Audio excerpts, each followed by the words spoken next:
Man ir vēstījums savvaļas zirgiem, jaunajai šķirnei.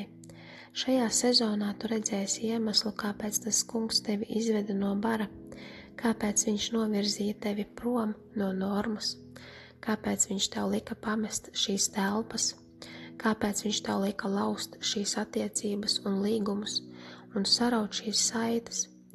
Tobrīd to nesaprati, apkārtējie to nesaprata, cilvēki, kurus tu atstāji, vai vietas, ko atstāji, apkārtējie nesaprata.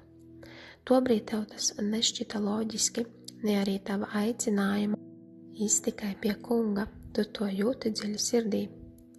Tu sajūti aicinājumu, spēcīgu vadību, iet pa citu ceļu, un tagad tu tūlīt redzēsi savas paklausības augļus.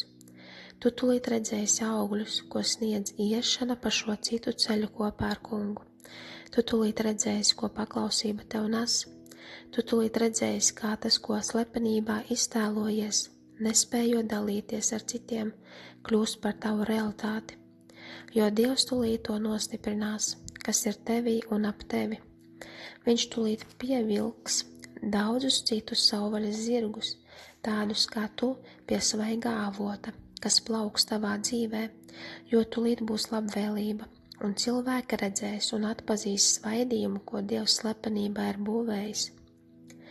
Kad viņi uz tevi skatījās no augšas, nonicināja, atstūma un runāja par tevi, tas tūlīt tiks uzcelts, nodibināts, un es dzirdu kungu sakām, labi darīts, Dāvid, kad dejojot atvedi šķirstu atpakaļ uz īsto vietu.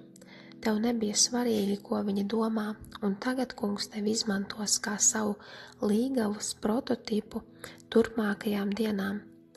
Tava paklausība rada plānu un grēku nožēlas saucienu, kas ved baznīcu atkal uz šaurā ceļa.